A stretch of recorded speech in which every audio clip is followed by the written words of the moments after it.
For TigerDetails.com, Jerit Roser here with Bryan Matthews of AuburnSports.com, the Auburn site on the Rivals Network, getting ready for this always big, always entertaining SEC West Tigers versus Tigers matchup.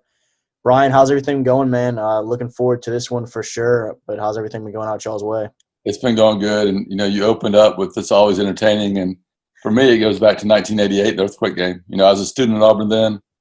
We were down at the fraternity house watching the game, and I can remember being that one of my most disappointing Auburn experiences as a student watching that loss. I'm sure it was quite opposite for the most of the fans listening to this right now, but there have been some thrilling, exciting, crazy games in this series, and the way 220 is going, you kind of expect that to happen again this Saturday. Yeah, that's something that I think in Baton Rouge, particularly with as much turnover from last year's team as there is, and so many young faces, new faces.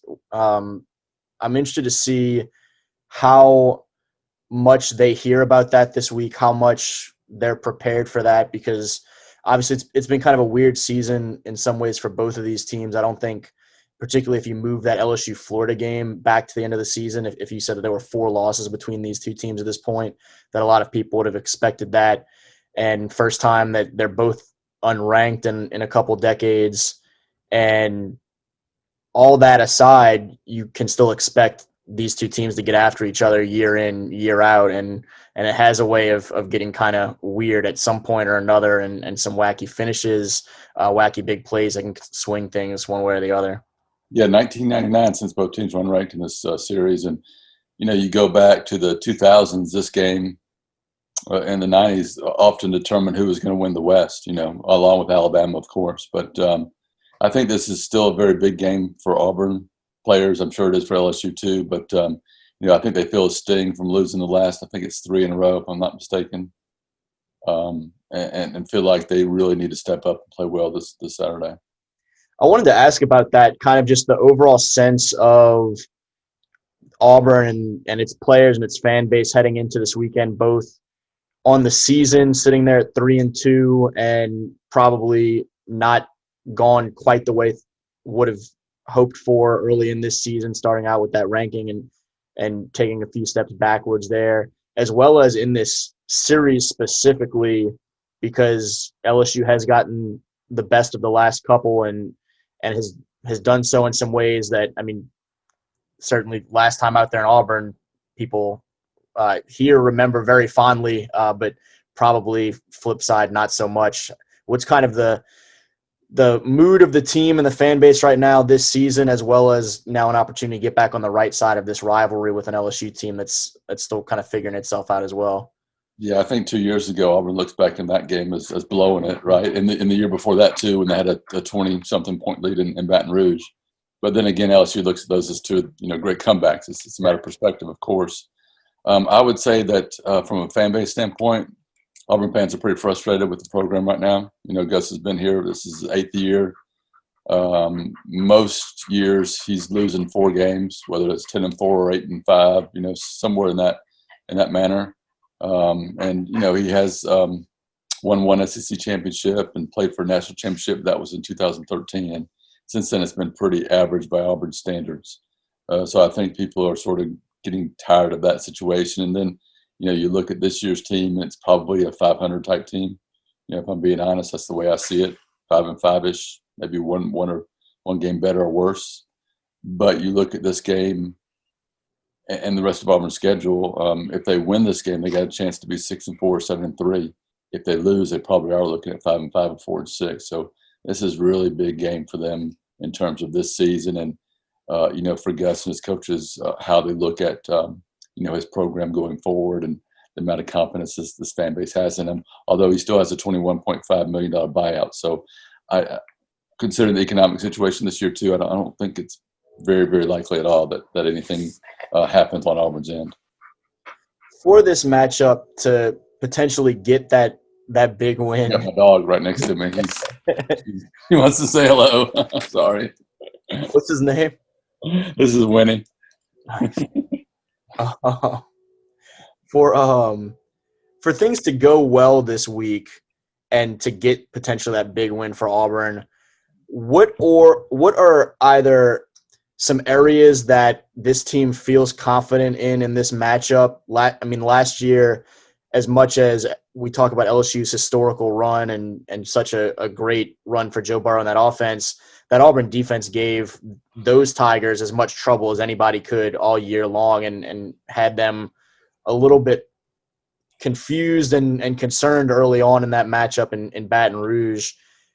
And so whether something like that they bring into this week that Auburn can feel pretty confident about how it matches up, or some sort of X factor that you think can be kind of a determining aspect that Auburn needs to do X and Y well in order to potentially come away on the right side of this thing?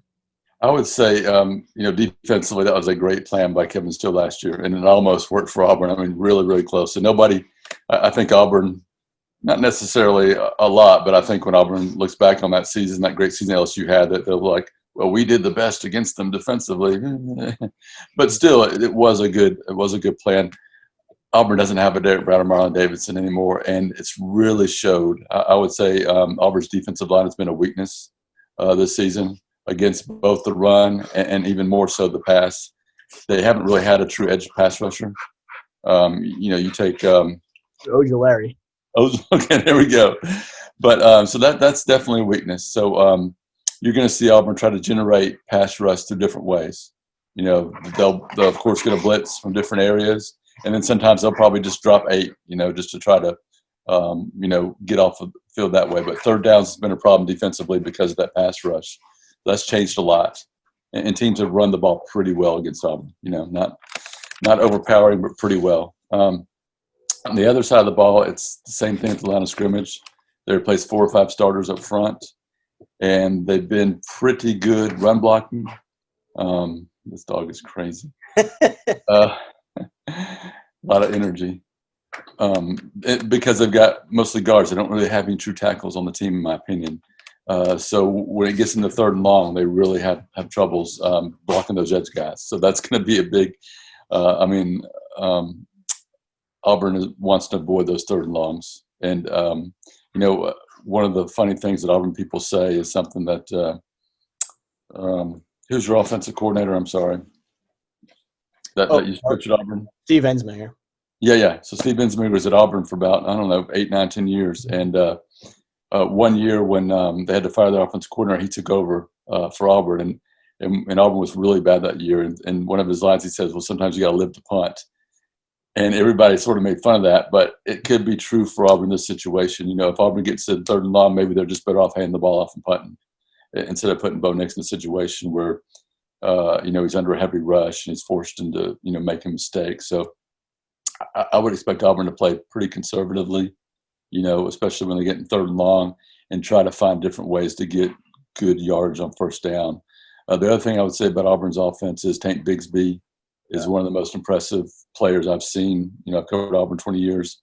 He's going to rank right up there with one of the best skilled players at Auburn. He's really, really good. I have never seen an Auburn freshman back maybe since Carnell Williams, who's the current running back coach, be able to break tackles, run through tackles, get yards after contact like he's doing as a freshman. He's really, really impressive. I can't say enough positive things about him.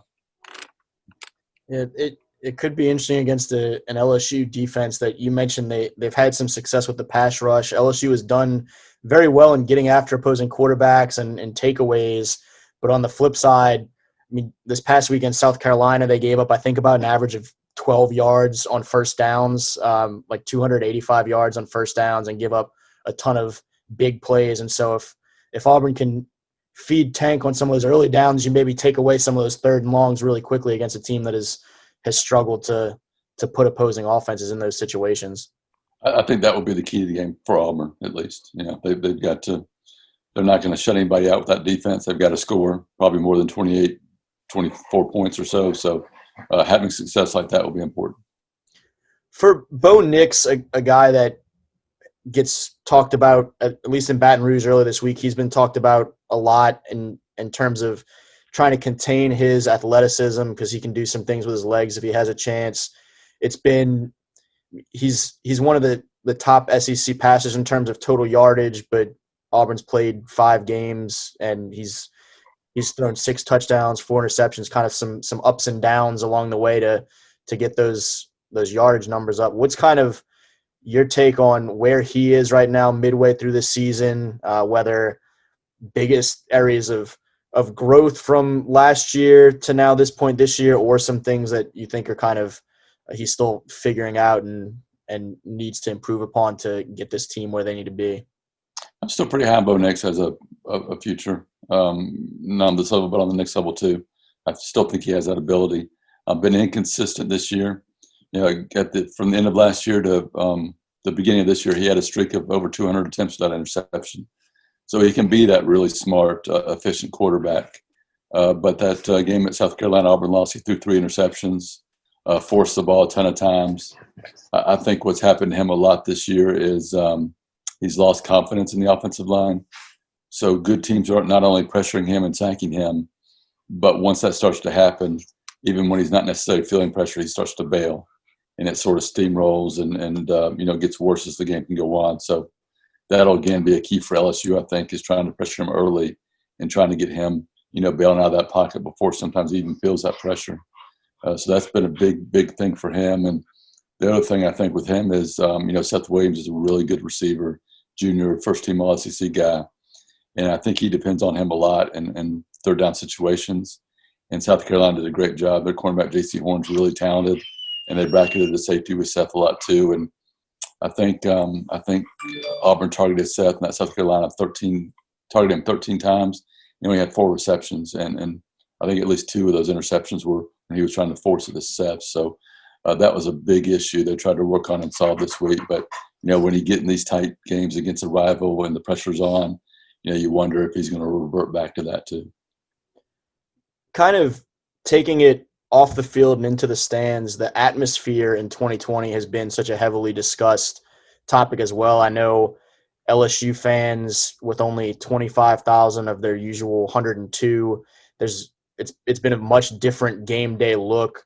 What has a game day on the Plains looked like so far this season? What's kind of the expectation for this weekend with a matchup that would usually pack that town and pack that stadium? Okay. But this year is kind of a little bit of a different vibe, obviously.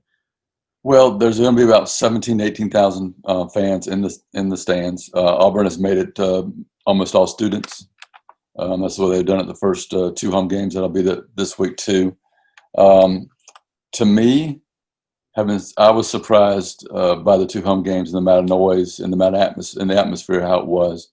I thought Auburn did a great job of spreading everybody out throughout the stadium, so they still can create a bit of a tough home crowd. Certainly not like LSU is or Auburn is during a normal year, but maybe a little bit better than I expected. So I think it'll be good enough for Auburn to feel like they're being backed by a home crowd and maybe bother LSU a little bit, but I don't think it's the game changer that Jordan-Hare Stadium can usually be. You look at Gus Malzahn. This is one of the reasons Auburn fans are frustrated with him. He's 7-15 against Alabama, Georgia, and LSU, Auburn's 3 biggest rivals. But I think he's 0-11 on the road. So conversely, he's decent, pretty good at home. And without Jordan-Hare packed up, you don't really have that home field advantage. We'll see how it goes Saturday. As we mentioned, there's probably going to be some key moments that give those 17,000 either a lot of reason to cheer or get quiet, depending on who gets on the right side of those tricky bounces. Oh, absolutely. I'm looking forward to it. I'm looking forward to taking the dog for a walk because he is driving me crazy right now. There you go. Again, he's Bryan Matthews from AuburnSports.com with Winnie over there playing sidekick, and for TigerDetails.com, Jerit Roser. Appreciate you guys, man. Hey, I appreciate you having me, and everybody enjoyed this game. It's a great series. I've loved covering it for the past 20 years, and I'm looking forward to getting back down to Baton Rouge, and it's a great atmosphere down there too next year, and hopefully everything will be back to normal-ish at least. Yeah, hope so. And if so, we'll link it up, grab some food or something. That sounds great, man. Good talking to you. Thanks, Bryan.